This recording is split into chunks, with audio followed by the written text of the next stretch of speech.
When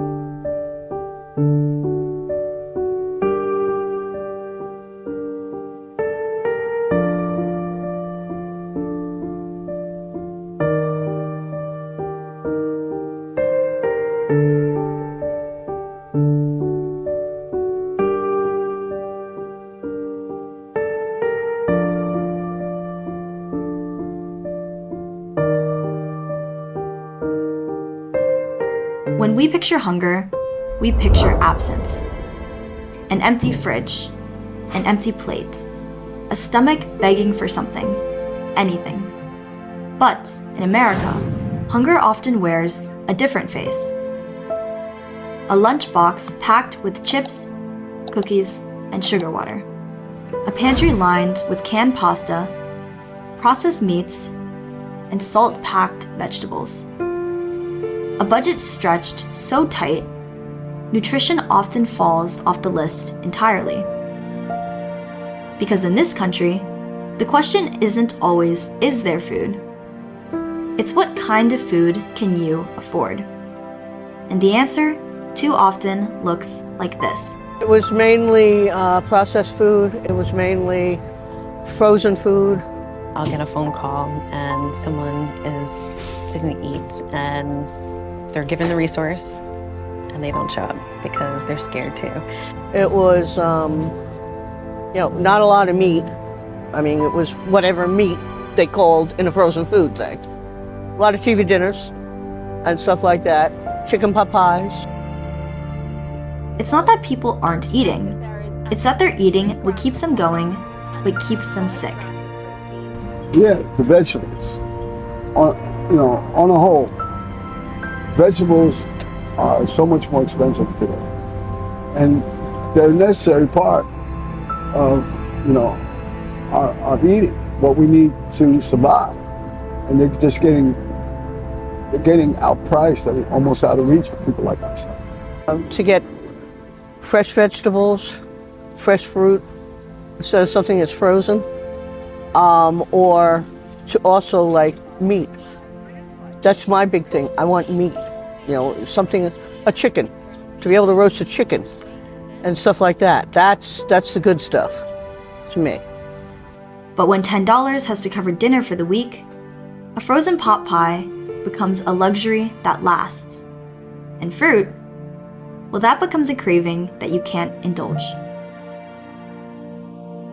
So having that child scream, "I want strawberries now," and mom's like, "I gotta go home and wash it," but you don't get it. Just to see it in a child crying for strawberries, it's an important thing to offer to our families.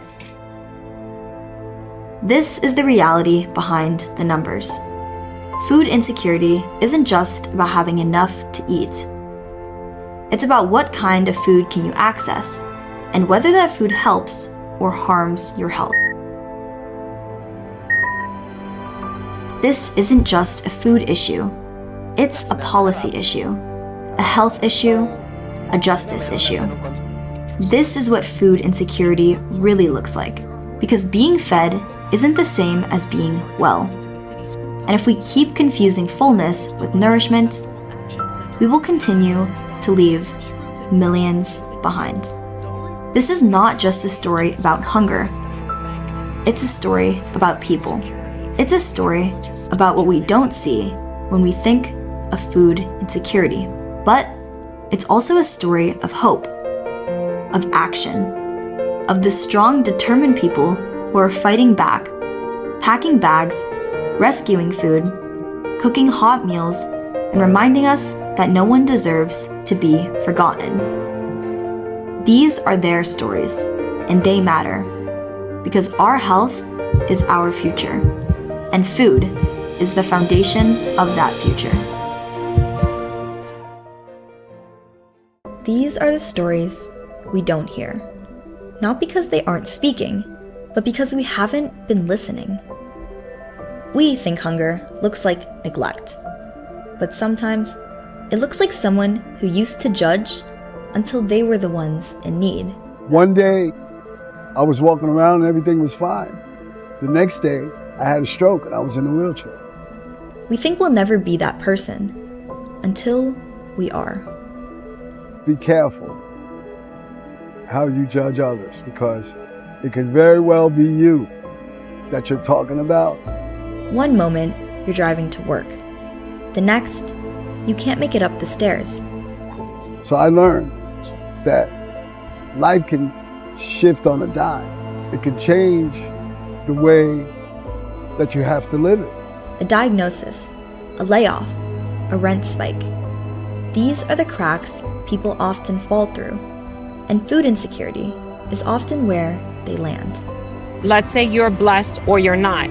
It's normalcy. We all have different stories. We all have different backgrounds. And you don't know if your parents have a struggle, if your neighbor's struggling, or what's going on. Sometimes people have a facade that they keep up. They can drive a nice car, they can have a job, but sometimes it's still not enough to make ends meet. This is the face of hunger. A family that looks just like yours, except they skip lunch to make rent. A neighbor choosing between chemo and groceries. A grandparent feeding grandkids on $16 left after the electricity bill. You can't judge somebody that they're poor and they need food. You never know what someone's going through beyond their home or inside their home. They can have a nice car, they can dress nice, but you never know what sacrifices that they're making to make sure that they have food on the table. The truth is, food insecurity doesn't have a face. It has millions. It varies completely. It varies all over the place. It varies from people who have just gotten down on their luck. They're not certain about what they're doing. There's other people who've been doing this for years and they live this lifestyle. Everybody, I think in some shape, is food insecure in some way, shape, or form. Either that the supermarket is really far and they can't get on a bus to travel to the local supermarket, or a child in school that is eating school lunch and gets home and there's nothing there because mom was so busy at work and didn't have time to go to the store to get food. I would love to see everyone understand and be able to see that in food banking and in food insecurity and in the communities we serve, we see everyone. We see working parents struggling to cover groceries. We often see seniors on fixed incomes. And, coming off the summer, we see children who lose meals in the summer. So we have to support that with our summer feeding program. It's so many people that we see. Every walk of life is represented in food banking, right?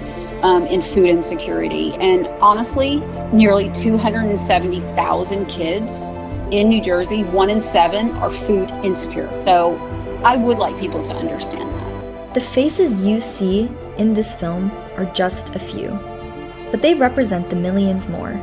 Teachers, veterans, single dads, immigrants, kids. I remember one time someone was talking to one of the clients, and it sounded as if it was someone who had recently migrated to the United States. The person who was encouraging him asked him, "So what's your background?"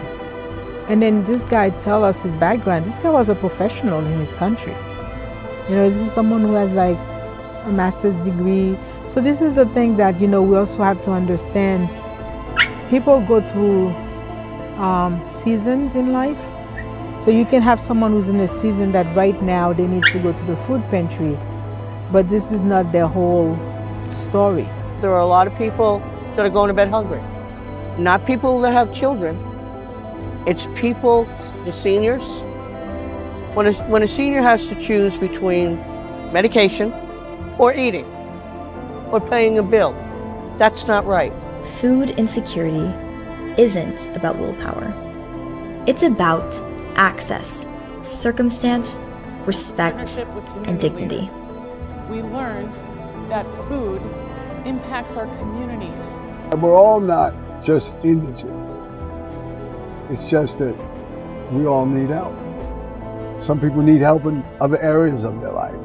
This just happens to be one of the areas that I need help with, which is food and sustenance. You've seen their eyes.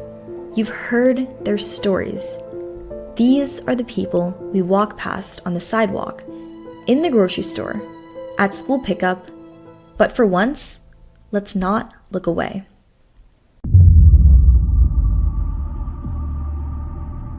There is a crisis growing in the bodies of millions of Americans. And we've mistaken it for normal. It's not sudden. It's not even visible. And it's not contagious. But it's everywhere. And it's killing us slowly. I mean, I saw it coming because I worked in the food industry, and the food industry was getting a lot of pressure to clean up their labels, right? So that's what I saw. Let's stop pretending we don't know. Kids are getting sick, not just with colds, but with hypertension, with liver disease, with diabetes. We know in the profession that children are definitely getting diseases earlier in their lives. So there was always type 1 diabetes, which is something that would happen genetic. But now we're seeing type 2 in much younger children because of the weight issue. Or we see insulin resistance, or we're starting to see heart disease. We're even seeing hypertension based on the sodium that the children are intaking. Sugar is a huge issue because sugar is in everything. This isn't a fluke. It's not rare. It's the result of how we feed people and what we fail to teach them. I see what they're selling us and what people are eating. And at my age, it's scary. You know, I try to really eat good because it's a funny thing about life. The longer you live, the longer you want to live. Because what they're selling is cheap. It's easy, and it's deadly. The sad state of affairs in this country is you could drive up to a fast food restaurant and for $5 you get a meal that seems great and it's horrible. It costs more to eat right, and that's the whole state of affairs. Sugar is everywhere. Salt is everywhere. Fast food is more accessible than clean water in some places. All these dyes, like why is my yogurt hot pink? You know, are strawberries in there? And if they're not, like, should I really be eating this? We've turned food into poison, and we feed it to kids without question. My kids grew up with these, healthy options. In fact, my kids, whenever they saw soda in the house, they're like, "Mom, we're having a party," because they knew that's the only time I bought soda. But guess what? They went to college and they ate everything that I didn't teach them to eat. But it will help though if you give them a foundation, because foundation is key. It's not just a lack of willpower, it's a system of overexposure, over-marketing, over-processing, and under-education. This is a high consumer buy, the next best product, the next best tasting thing, the coolest thing. That's the way we live, right? This is not a preventative country. So if you're on the preventative side, you're working really hard. You're almost like an outlier. We don't fund prevention, we fund pills and hospital stays and ER visits. Pantries are filling a role that schools and supermarkets abandoned. That is a big thing with the food ordering. We're always looking for a nutritious food. We pass the sodas and the sweets and the junk food and gum and candy. The meat, the turkey, the chicken, and the vegetables. Those are the things that I get a lot of from the pantry. And I'm not one to speak often about a supermarket anymore, because I haven't been into a supermarket in a long time because of the pantry.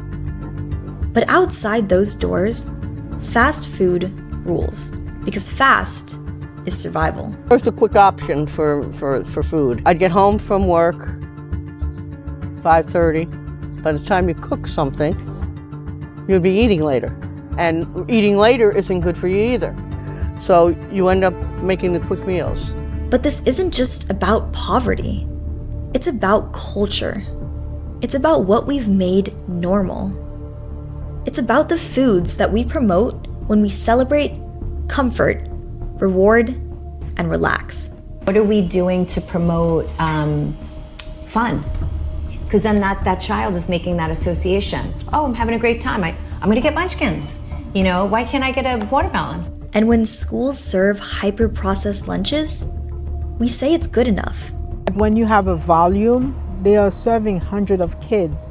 So I just knew that they were not going to take the time and effort to make sure that the food that they are serving to all these kids in a limited amount of time was going to be healthy. So I just knew that. Even the stuff that they label as healthy is prepackaged with a lot of preservative. What if our entire definition of normal food is part of the problem itself? Should eat from nature.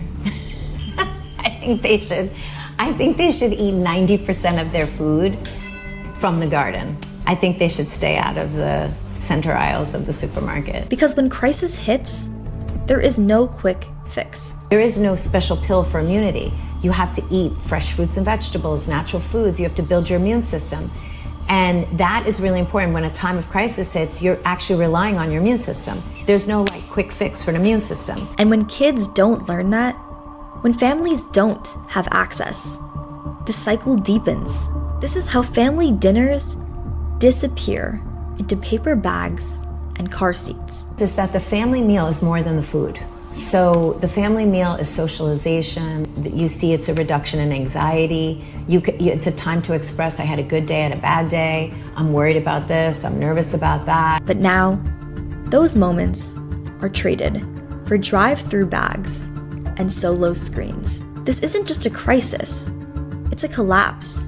So let's call it what it is, an epidemic, and ask the question that no one wants to answer. If food is supposed to keep us alive, why is it killing so many of us? They say the roots of poor health start in the hospital, but really, they begin much earlier, on the street corner, in the stores nearby, in what's available or not. Public health officials call these places food deserts. On paper, that means communities with limited access to grocery stores. But in reality, it means something far more complicated. Un poco difíciles de hacer porque hay pocos negocios de comidas, no hay supermercados grandes. Sí cuesta mucho encontrar. Para nosotros los hispanos tenemos pocas tiendas y cuesta mucho, hay que ir a otros lugares a comprar. For families here, access isn't measured in miles. It's measured in hours spent traveling, in buses taken, in what's missing from the shelves. Restaurantes también hay pocos. Es una comunidad pequeña y necesitamos como... me gustaría ver mucho más restaurantes, mucho más tiendas de comida. Sí. Así que cuesta un poco encontrar todo lo que uno busca. This is what the USDA definition erases. A neighborhood may have a store, but if that store doesn't carry what families need, then what kind of access is it really? En mi comunidad necesitamos a veces más productos de nuestros países y cuesta encontrar muchas cosas como algunas frutas que no vemos por acá, vegetales diferentes que necesitamos para hacer nuestras recetas familiares de nuestros países, comer comida de nosotros. Y sí cuesta, hay, pero no es muy buena calidad las cosas que hay, porque a veces tardan mucho estar en la tienda quizás y cuesta mucho encontrar, así que... The USDA doesn't ask whether food is fresh or whether it allows families to keep their traditions alive. It only asks whether a store exists. For a person in a car is 15, 20 minutes away. A person on the bus might take an hour to 2 hours to get food. So yes, our neighborhood is it is a food desert. There are local villages that we do support. There's not a market or a store in the corner for them. So they would have to come out of their villages to access food. Choice narrows to what's cheap, shelf-stable, and consistent. When families can choose foods that match their culture or health needs, it affirms dignity. It's not about just the calories, it's about nutrition, health, and being respected. Yo en casa me gusta hacer muchos tacos porque es fácil para mí hacerlos porque sé bastante de comida mexicana y sí se encuentra. Las tortillas, carne, chile, todo lo picante, sí se encuentra. Entonces yo hago normalmente muchos tacos. Claro, yo entiendo que en este país y en otros países está subido muchos los precios de los alimentos. Así que a veces también se pueden hacer comidas buenas con poco dinero para comprar. Los clientes mencionan lo difícil que es encontrar frutas o verduras en otras tiendas por aquí. Sí, nos han dicho mucho que ellos tenían que viajar de aquí a la zona de Spring Valley porque allá había la mayoría de productos frescos, lo que es en sí las verduras y productos conocidos para ellos. Entonces, nos han dicho muchas de las veces que están muy agradecidos que nosotros hayamos abierto con gran extendidad esta tienda. Entonces, ellos se evitan ya el viaje para allá y nos compran. Ellos ya no tienen que hacerse ese viaje hasta allá. En sí la tienda nos ofrece mucha variedad de productos, más a la zona pegada de aquí a las personas que residen aquí, que son la mayoría hispanos. Tenemos muchos productos para más o menos Centroamérica, lo que es México, Guatemala, Honduras, Ecuador, Colombia. Ofrecemos una variedad de productos, todos muy frescos. Charlie's store is a rare exception, but one store cannot undo decades of disinvestment. The USDA's formula doesn't ask whether food is nourishing. It doesn't ask whether families can afford it. Presence does not equal access, and access does not mean nutrition. Families are making trade-offs between health and affordability every single day. My dream is that could we get to the point where we're actually getting into looking at the nutritional value of food. In Fairview, one of the largest food pantries, which is also a community that is a food desert, and they changed to a choice pantry. They have a lot more fruits and vegetables. They've cleaned up their labels. The USDA's formula doesn't ask whether food is nourishing. It doesn't ask whether families can afford it. It doesn't ask whether the shelves hold dignity or just survival. Because this isn't just about deserts. Deserts are natural. This is about design. A system that measures presence, not possibility. That says good enough. But it's not, and it never was. When we talk about hunger, we imagine scarcity. But sometimes the food is there. It's the system that's missing. There's actually a space between poverty and stability, a space where you don't make enough to eat, but make just enough to be disqualified from help. It's a gray zone, and Rosemary knows this space well. I was a machine operator. It was a plastic bag factory. She's a retired factory worker, a caretaker, a cyclist by necessity. I had a backpack. My trusty backpack was my life at that time. And I would go to the store on the way home from work on the bike. My friends would say, "How can you do that? How?" Because you don't have a choice.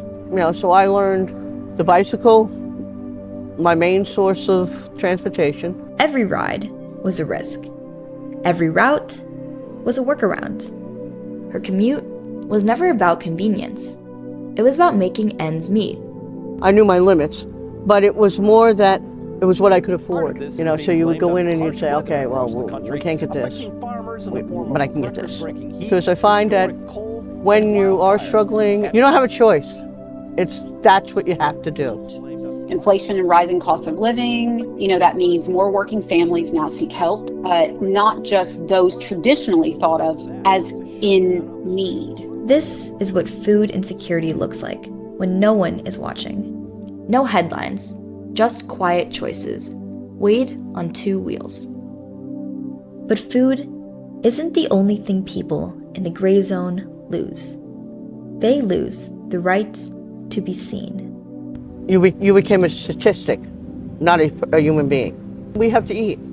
It doesn't matter that we fall out of that, what they considered poverty. You still have an empty stomach. And that isn't right. And it shouldn't be that somebody falls through a system because of that. In 1989, Rosemary applied for help. Her mother had just passed away. She was alone. She asked for food stamps and was denied. When my mother passed away, I went and applied for everything because it was just me. I wanted food stamps and stuff. I wasn't asking for a lot. I just needed something to help me. and they told me, oh, I made too much money. I felt like saying, live off my salary. She wasn't alone in falling through the cracks. My roommate had asthma. When we decided to go apply for stuff for her, she was turned down. And I'm like, what? And so then I'm like, she needs medical. Yeah, well, no. She made $50 over because she had a pension from the place that she had previously worked. And it was very frustrating. The system sees numbers, but numbers don't carry groceries up 3 flights of stairs. Numbers don't cook meals with half an onion and a bag of beans. People do. To me, everybody should be treated as a human, as one person. Like if I went in there, it should be Rosemary. Not, well, how much does Rosemary make? But in the gray zone, you are only what you earn, not what you endure. It's very frustrating because then you get to the point where you're like, well, I don't qualify, so why should I even bother to try? And that's sad too, because people are missing out on things that they could qualify for now. Every week, Rosemary does the math. Food or medicine, bus fare or cat food. Every number comes with a cost. About $10. $10, yeah. It was weekly, so you just had to make it through to Friday for the payday. But it was like living paycheck to paycheck. And yet, despite everything, Rosemary doesn't hide. If I'm hungry and there's a resource that I can go to get something, I'm gonna go. I don't care who sees me. I don't care, it's pride be damned. There are thousands like her, too poor to afford food, yet told they earn too much to qualify for help, and too determined to give up. If we truly care about hunger, we need to care about the people who never make it into the data, because no one should have to starve just to qualify. Sometimes, change doesn't start with a law or a $1 billion grant. It can start with a locker, a hallway, a folded tote bag, and it can start from anywhere, from anyone. The Pantry Bag Project is a student-led project. It is run by myself and another student. We collect reusable grocery bags. We count, collect, organize, and then provide them as a resource to the community food pantry. What seems simple, a bag, is actually transformative. And for Maya, it all began unexpectedly through her mother's work at the pantry.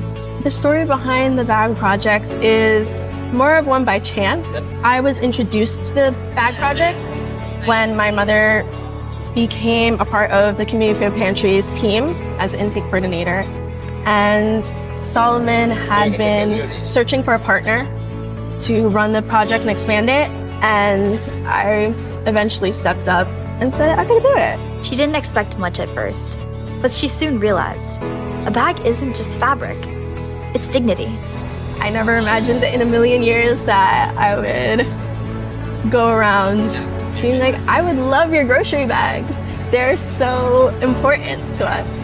I think it's something that is definitely overlooked. In a world where food insecurity feels overwhelming, Maya found that sometimes dignity fits into the handles of a sturdy bag. When I'm actually bringing in the bags or I'm in the back folding the bag, by the end of the day, I'll have a huge bag and I'll look at it and I'll be like, that's 250 bags that will be used in a day.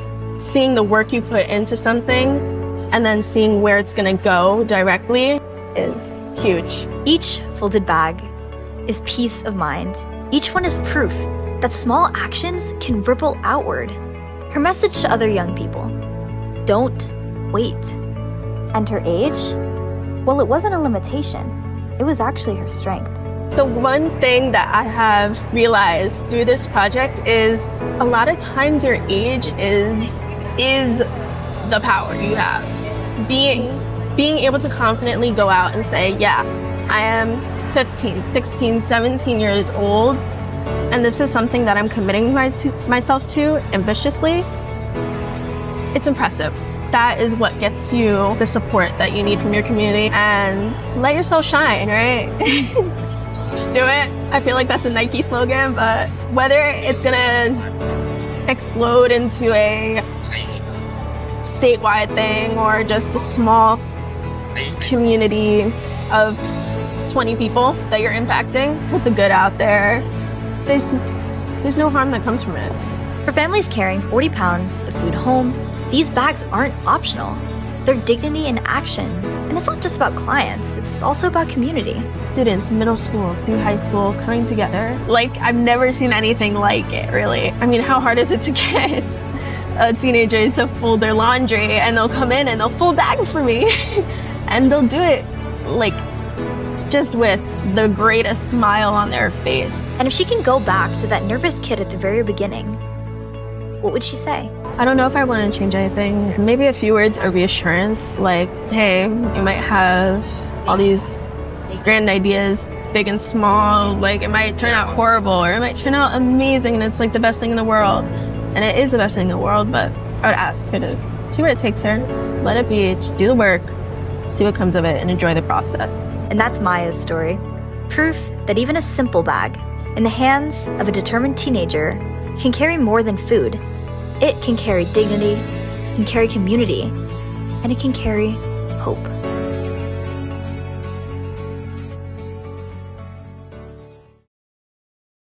We've seen what hunger looks like. On maps, in systems, in stories weighed down by shame. But here, there's a different story unfolding. One written in ripe tomatoes, carefully stacked egg cartons, and the hum of conversation. This isn't just a food pantry. This is a revolution. A place where dignity is stocked on every shelf. Not just a handout. It's a hand up, okay? We're not just feeding them. They come in and they're an integral part of what they're doing. People leave here with a sense of pride in who they are more than when they came in. This is the Community Food Pantry in Suffern, often called the Suffern Pantry by locals. Here at the Community Food Pantry, they have the option to choose the food that benefits their family, either culturally or food sensitivities. They get to choose what is best for their household. We can't determine that this is what we're giving you and you can make it. But its impact stretches far beyond this neighborhood. In a world where food aid often comes prepackaged and predetermined, choice is radical. And here, it's standard. The thing I think that sets us aside from others is this is a choice pantry. The way we give out food, it's a choice pantry, and people can choose what they want. They don't have to take everything. We're a choice pantry. The client can pick out if they want, a ripened banana or a not so ripe banana. Let the client choose. So those little things matter. We enable them and empower them to come in here and take a shopping cart and walk like an aisle. And it's more than just a matter of preference. It's about agency. It's about health. It's about empowerment. I've seen people that walk past anything that's processed, they don't want it. So I think more than anything, it also sends a different message. It's saying that, you don't have to compromise your health just because you are going through food insecurities. That's not the point. The point is that we want you to be properly fed and we want you to have, nutritious food for you and your family. Dignity isn't just a philosophy here. It's in the design. When they started the pantry, people did have the choice. Then COVID hit and they didn't have the choice and it was bagged into the cars. So bringing this aspect of it back, it does create dignity, respect, and having them come in, we build a stronger sense of community because we have interactions with our neighbors and hear stories, and we can encourage them along in their journey of life. The choice pantries, they're offering not only choice and dignity in the way that any of our neighbors can go in and choose the food that they're bringing home to their families. There are also resources at most of the choice pantries, and that's really the focus of food banking in the future. It's like it really offers that center in the community where you can get more support, not just the food that you need, but support to be successful in the future. When you give people choice, they choose well. When you offer fresh produce, it's the first thing to go. When you trust people, they thrive. People who go to a regular grocery store, the trend is to buy healthy food, so why wouldn't it be here? And we treat these people the same we would want to have them treated at a regular grocery store. Healthy choices aren't a luxury here. They're the baseline. And most importantly, they're an option. There are people who do that by choice. They can afford to have the fresh food, but it's good to know that the people who are coming to us as clients, if this is something that they want to do, they want to maintain fresh food in their diet and the diet of their children, they do have that option. And beyond nutrition, those choices ripple into daily life, into bills, tuition, comfort, and survival. Pantry has allowed me to delegate that part of my bills that I was spending on the nutritious food that I'm getting from the pantry. And I can take that money and put it towards other bills that I need to sustain my life. It's helped me so much that it's hard to describe. I'd be here all day. This is what happens when you give people more than food. When you give them the space to say, I deserve this, and I'm not alone. If you could describe this pantry in 3 words or a sentence, what would you say? Just loving people where they are, meeting them, their needs where they are. Happiness, contentment, security. Food insecurity isn't just about hunger, it's about power. And when we place power back into people's hands, when we let them choose what goes in their bag, we're not just feeding them, we're trusting them, we're lifting them, and maybe, just maybe, we're healing something bigger. It begins before the pantry doors even open, before a single tomato is sorted, before a single shelf is filled. It begins with a truck, not with a donation bin, but with a soup can, but with food that almost didn't make it. So they come around 11 o'clock, they unload. We never know, it's like a mystery box. We never know what we're gonna receive. They already know from the style of our pantry and how it's set up. Bread is important, fresh fruits, vegetables. These aren't second-rate items. They're just second-chance ones. A box with a dent, a banana with a freckle, a bag of carrots, perfectly fine, except for a date printed in ink. Expiration or sell-by date is just a best by date. It doesn't mean that the food mysteriously explodes after the date comes. Milk, if there's a date where it does have to be pulled off the shelf of a retailer, we want to work with that agency to make sure that they can pick it up that night so that they can give it to their neighbors that night before the best by date. At most supermarkets, this food would be considered trash. Here, it's a treasure. I get anywhere from, I would say, 1,000 to 2,500 pounds every week. Each item is inspected by hand, one by one. And what the world calls expired, they call dinner. But what happens next is a process few people ever see. What are you doing right now? We're sorting produce. Sometimes things are in big packages and have to be broken down, or we have to make sure that nothing is, going bad inside. I am bagging the recovered lettuce that we got today. So yeah, I mean, most of this lettuce looks good, so it's going to go in the bag, and it's good, nutritious food for the clients. And overseeing all of it is Terry. We asked her to walk us through a single day of rescue from start to finish. On Tuesday, my group starts coming in around 10:30. We start setting up the tables, the signs. On Mondays, I text my group that I have active right now, and I find out who's available to come in, the crates, and whenever the order comes, I'm there to unload the truck. The guys are there, all there to help. And as it comes off the truck, I usually try and check the dates. I check for freshness. I always say, one bad apple spoils the whole bunch. That's what the store does. If they find one old or rotten bag with bananas or oranges or apricots, they get rid of the whole thing because they can't sell it. Yeah. But normally that would go to a landfill.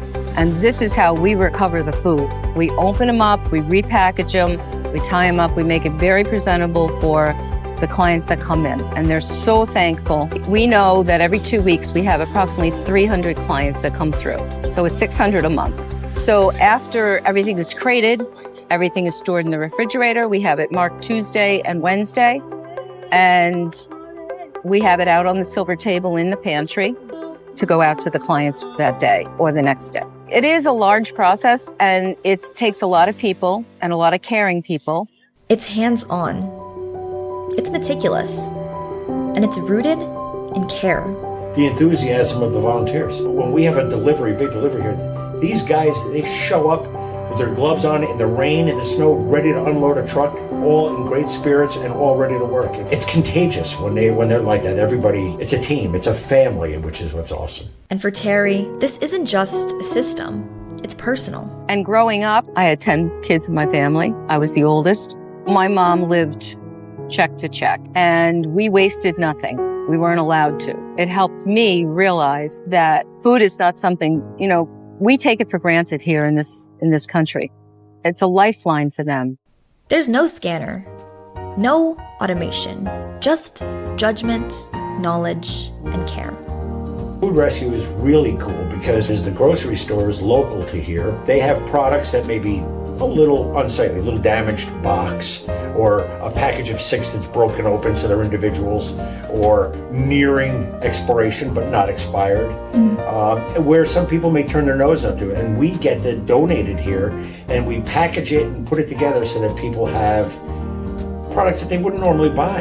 Yeah, I mean, some very, very good stuff that is very pleasing to people. And it's great because I guess in the past, these grocery stores would be throwing that stuff away. And now they're not. Now this stuff is being used and eaten. It's great. Across town, Larry's team at Touch is doing the same at scale. On average, we are rescuing over 100,000 pounds of food every month. And how many pounds of food do you guys think you guys rescue? Oh, a lot. I mean, in a day, it could be 4,000 in a day. It varies. It could be 2,500, it could be 4,000, it could be 6,000. It varies. Monday is usually our busiest day. It's our heaviest day because of the food that accumulates over the weekend. With efficiency, we don't lose the food in the supply line. We pick it up direct at the supplier and we bring it direct to the food pantry, but the food bank still gets credit for doing that good work. So we can't do it without being a partner of the food bank. I can really speak to the diligence of all of the hundreds of enabled agencies that are out there picking up this food for their communities every day of the week. They do a tremendous job in getting food out to their neighbors. Fresh produce from farms, surplus from Acme, items rejected, not because they're unsafe, but because they aren't perfect. If you ever gone by an apple orchard and you pick your apples and the trees are filled, but there's 100,000 apples on the ground, you're like, what happened to these apples? That would be gleaning, like collecting these items before the earth takes them back, right? We have 8 members of our team that visit warehouses, visit retailers, visit farms every day of the week. We are on the road and we call ourselves road warriors because we really are going directly to where we think and know that food might be available. And what the system leaves behind is staggering. I know last year we were just under 100,000. That is a lot of food. I just think of the overwhelming amount of pounds of food that is and where it would go. And all the people that are hungry that could have used it. It's very overwhelming sometimes. Food rescue isn't about salvage. It's about justice. Do you remember the first time you realized how much food was being thrown away? What was that like? I would say my first week starting.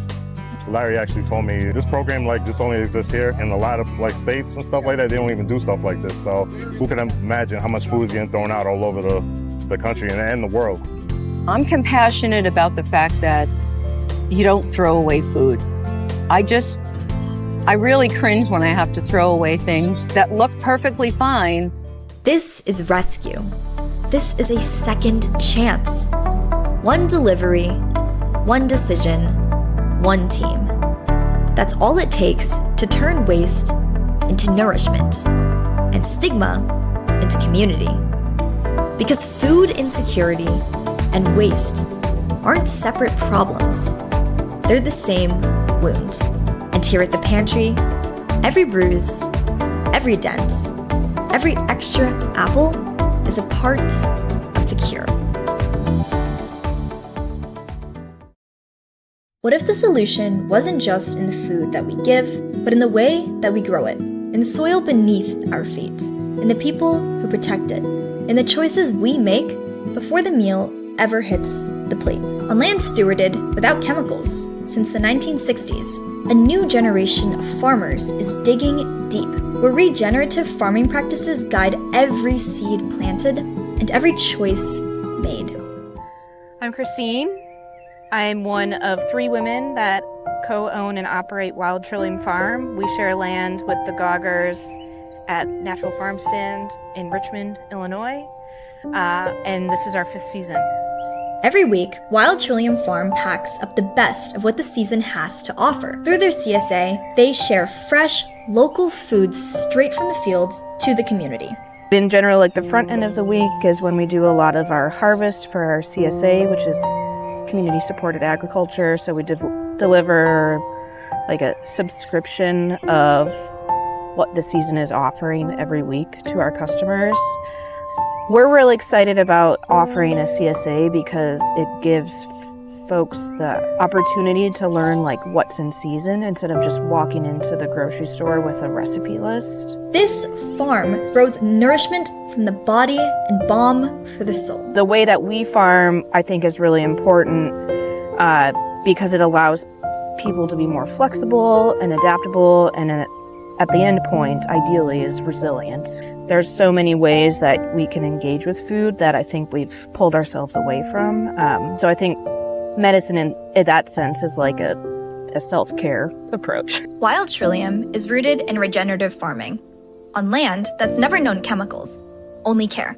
Well, for us, chemicals should not be part of our food system. They don't need to exist. I think the land tells you when something's out of balance. On this land, soil isn't an afterthought, it's the foundation. For over 25 years, Farmer Gary has nurtured every inch without a single drop of synthetic chemical. Well, my grandfather bought the place in 1923. This farm has never had herbicide, pesticide, or fertilizer used on it. It's very quite fertile.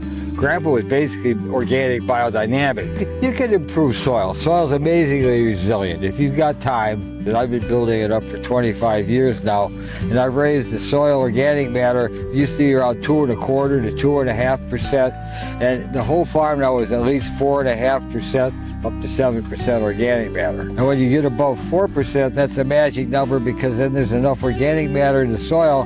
As long as the weather's a little bit warm, you have enough nitrogen. So you don't have to worry about nitrogen anymore. And because I use the compost that's full of potassium, now we get the horse manure, so that's where you get your phosphates. If we want a future that nourishes us, we have to start by healing the soil beneath our feet. A lot of organic farmers say that they grow healthy soil instead of healthy food, and I think that would probably be the pin that's most important. The ecosystem evens itself out starting from the soil up, and I think people forget that that is possible. In a changing climate, water is sacred. Christine and her team rely on soil itself to retain life. The more organic matter and other land management practices that you can introduce to your soils and fields helps water retention. And this is one of the reasons why organic farming is really important, because it doesn't only protect the soil and the crops that grow above, but it also protects what happens underneath the soil and what happens beyond it, within our water systems and in groundwater and everything like that. So at this farm, we don't do any irrigation. We instead focus our efforts on the soil management. For Mitch, farming isn't just about taste. It's about being part of something real. Most of the time, this is it's labor, but it's also therapeutic, and you feel a little more connected to the natural side of things. I care a lot about the environment too, and you start to find out that all of that is just one big circle. Better practice for the land is better tasting food. And now, thanks to a 100-year conservation easement, this soil is promised a future, never to be buried beneath concrete, but forever rooted in growth, memory, and real food for generations to come.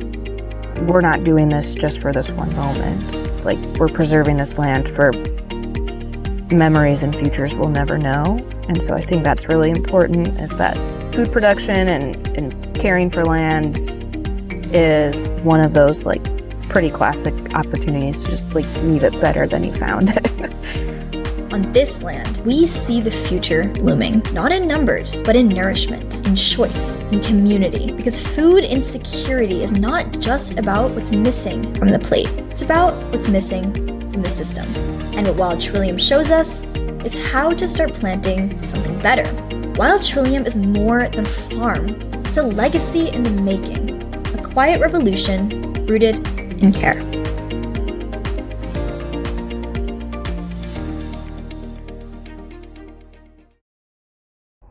When we think about fixing hunger, we often focus on quantity. But what if the real answer isn't just more food? It's better food. And what if the real transformation begins not in the emergency room, but in a garden bed? Stacey Antine, and I'm a master's in food and nutrition, and I'm the founder of Health Barn. Stacey didn't start on a farm. She started in corporate PR, but something didn't sit right. During one of my classes, the professor had said, this would be the first generation of children that would not outlive their parents based on lifestyle. And I was kind of like, did anybody, like I was so stunned. And everybody else in the room was taking notes, and my brain was like on fire, and I was like, wait, these sodas, the big gulp sodas or the supersized everything. So we're not gonna educate kids about the fact that this is actually hindering their lifespan. So she left the boardrooms behind and built something from the ground up. Something alive. Health Barn USA is not just a place. It's a philosophy. We're entering the Health Barn Garden, which, as I told you, what's so unique about it is that kids take care of this. Stacey Antine is living her dream. After a successful career in public relations, she traded her power suit and big city office for blue jeans and a barn. Health Barn USA is the result, a hands-on program to teach children and families about organic farming and nutrition. Are you guys excited to be back in the garden? What a great idea. Teach kids all about nutrition and healthy eating by letting them grow their own fruits and vegetables. It's the mission of Health Barn USA, and it's mission accomplished.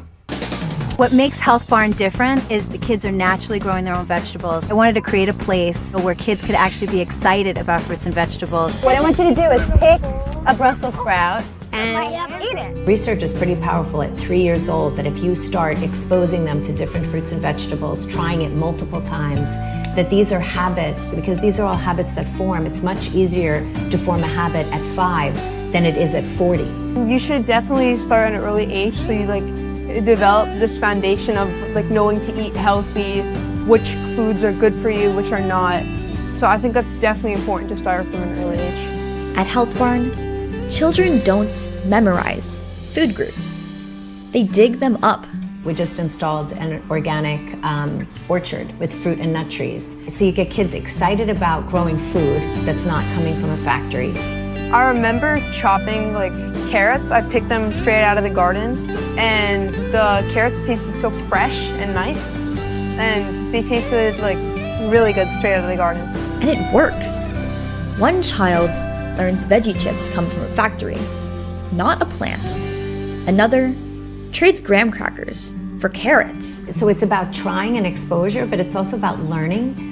Okay, for a child, it's so simple. It's like you go out to the garden, you pick a carrot, you bite it, and you're like, I tried it. Education can spark agency at any age, but especially when it starts young. We have to teach people skills, not only nutrition education, which is important. We have to start teaching skills. Even now at Health Barn, when we're pulling things from the garden, we have to teach them, you don't put water on food that isn't going to be served on vegetables. You have to be able to peel the onions a certain way to keep them so they're not rotting. We did a lot of activities like making and preparing healthy foods and learning about healthy snacks and what we should choose to eat. In third grade, working with them on a hydroponics lesson teaches at a young age the pride of sustainability and growing food for their family. This is about giving families not just food, but knowledge. You can't fault a child for choosing soda over water unless you teach them why. Nature will never go wrong. We can't go wrong with nature. And the ripple effect, well, it reaches parents, homes, entire communities. The child is being educated, and then the child's enthusiasm, the parents are like, yay, yes, you want to make raspberry crumble? Or you want to make a smoothie today, the rainbow swirly smoothie? Great. Eating a melon fresh from the garden. Have you ever had this experience? No. And is it good? Yes. Is it, how good is it? It's great. It's better than the one from the supermarket. And that is a honeydew melon. Did you know that? Yes. Great. Do you know what vitamin it's high in? No. High in vitamin C. Well, whatever vitamin it has in it, it sure tastes good. We've been trained to think that labels like natural or low fat means good for you. But what if we taught people how to look deeper? You have to look at the ingredient list. You have to see, what's in my food, because I really don't know. Nutrition should always be at the center of any conversation about food, because we are what we eat. So if you're not eating well, eventually it's going to catch up with you. The system may not always offer the right options, but with knowledge, people start asking better questions. They start reading labels. They start packing their lunches, and they start to support each other. If we learn, like someone share an article about how you should not eat a particular thing, we're all gonna stop eating it. And when you teach a child or a parent how to make one better choice, that's not just nutrition, it's transformation. It's important. We're teaching people to do things. The old saying is, if you give someone a fish, they'll eat for today. If you teach a man to fish, he'll eat every day. Education is the only real empowerment. If you don't give them knowledge, you can't empower them. And you can't expect them to make healthy choices with no knowledge. Maybe it starts with a seed. Maybe it starts with a class, a taste test. But it grows into something bigger. So it's really strong bodies and healthy minds. That's our slogan, and that has not changed. And maybe one day, food won't just be a product that we consume or a crisis that we can fix, but food can be a right that we nurture.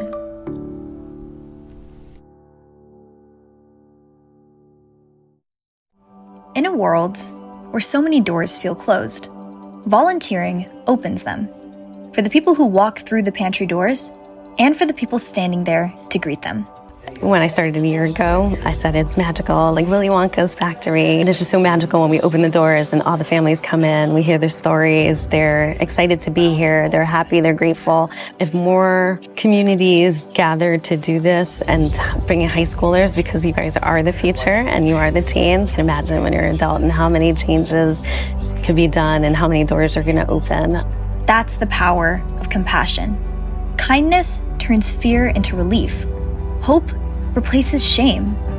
It doesn't matter so much if they've never volunteered before, if they have volunteered before. It's more so where their heart is, if they're kind, if they're compassionate. Those are the key factors for me. Because volunteering isn't about resumes. It's about heart, about showing up, about seeing someone, and about being seen. The point is to have the connection and make them smile, eye connection, contact, give them a little joy for that day, even if it's for just a little moment, so that they can take home with them, that human connection And it's the same for the volunteers. Perhaps they're, either going through a tough time, lost a job, and has found us, come to us and said, you know what, maybe in my downtime, I can do something positive. Every smile, every bag carried, every carton of eggs handed with dignity, it adds up into something bigger than food, into a family. It's kind of like a family environment in a sense, because you know who's sick, you know who's on vacation, you probably know who had just had a grandchild or some other lovely activity such as a graduation, a prom, I want to see the dress. The connection is what's special. And here's the truth. That family needs you. And I feel like everybody should feel that way. It's not like food insecurity, it's those people. It's like, no, these people live amongst ourselves. It could be our grandparents that we're not even aware of. We have to be aware that this is in our society, this is in our community. It's in our society as a whole, but it's in our community, and we need to help. And if you're in a position that you can help, help. Even on tough days, I think about the kids who count on us for their next meal. Knowing that what we do today can change tomorrow for another family, whether it be in a small way for us internally at CFB&J. We meet people every day, our volunteers, our many corporations and retailers and Feeding America. And it is every person that we speak to doing that small thing or doing whatever they can do, even if it's a big thing, that we're all working together as one community and that we all understand the common goal. It's making a small difference without you understanding or realizing the impact that you may have on someone. Always give it back, always pay back, no matter how successful you get or how much you struggle. It could be either end. Life is sometimes unbalanced and unfair, but it's nice when you can think about, being mature enough to know someday I'll be able to make a difference. I'll be able to help, and you should. I can promise you that you should, because you don't know what walk of life you'll be at what point in your life that you may need help. But if you can give it, great. Hunger in New Jersey doesn't look like what you might expect. It touches working families, kids and seniors in every county in New Jersey. My message, and the message that keeps me going, and I would love for everyone to know, is that together we can ensure that no neighbor goes hungry. This is the call, not for someone else, for you. So, step forward, bring your kindness, your hands, and your heart, because volunteering isn't just helping others, it transforms you too. No judgment, happy, loving, caring, giving, lots of kindness. Everybody needs that one up, and this is the place that they can receive that hope and support. That place can start with you today.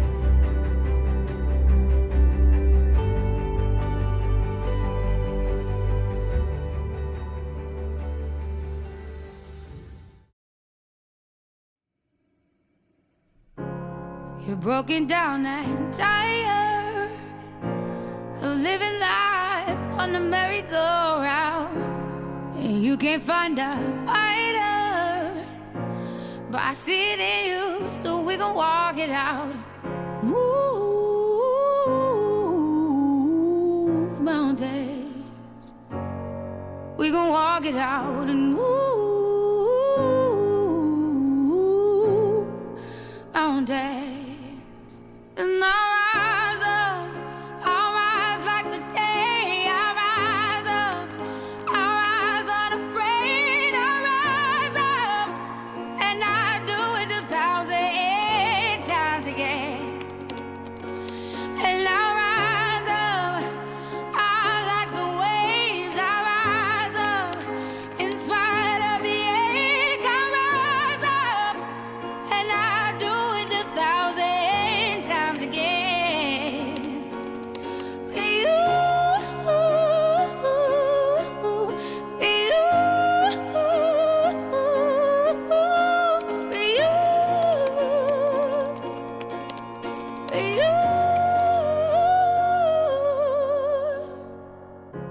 When the silence isn't quiet And it feels like it's getting hard to breathe.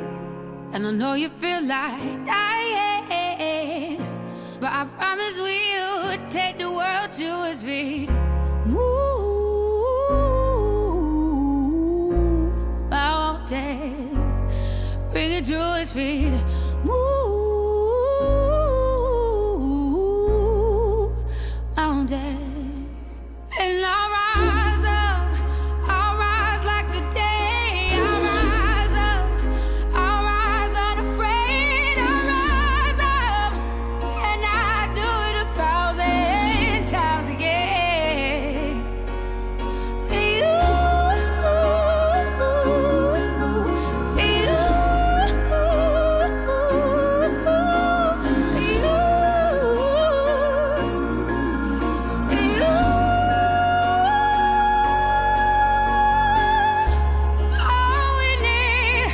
All we need is hope.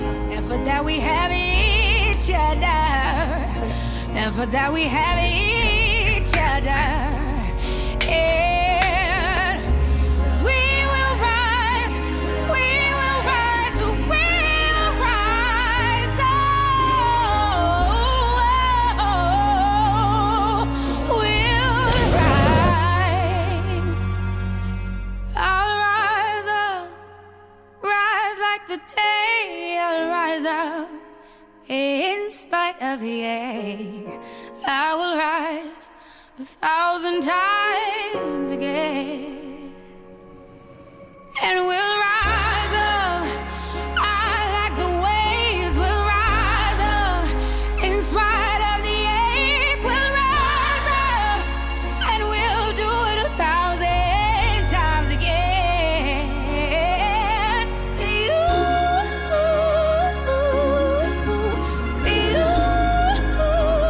Dude, go back to the water. Where are you going?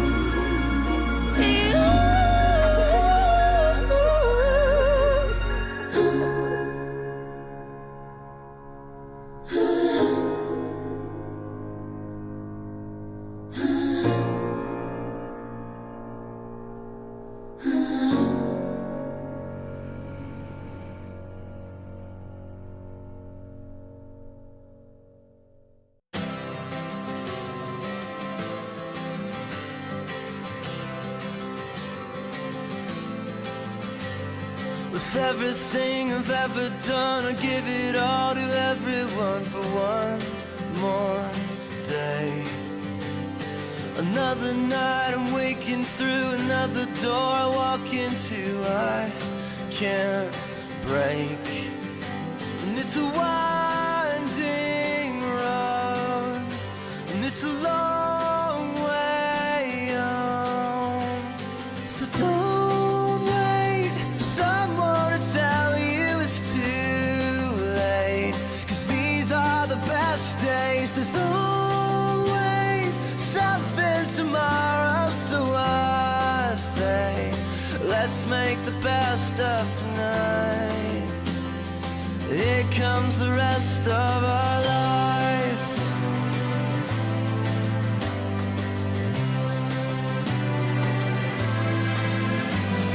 I count the steps, the distance to the time when it was me and you, so far gone.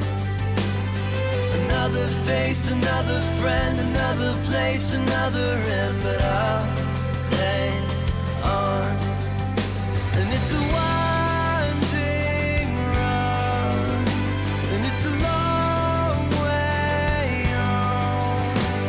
So don't wait for someone to tell you it's too late, 'cause these are the best days. There's always something tomorrow, so I say let's make the best of tonight.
becomes the rest of our lives.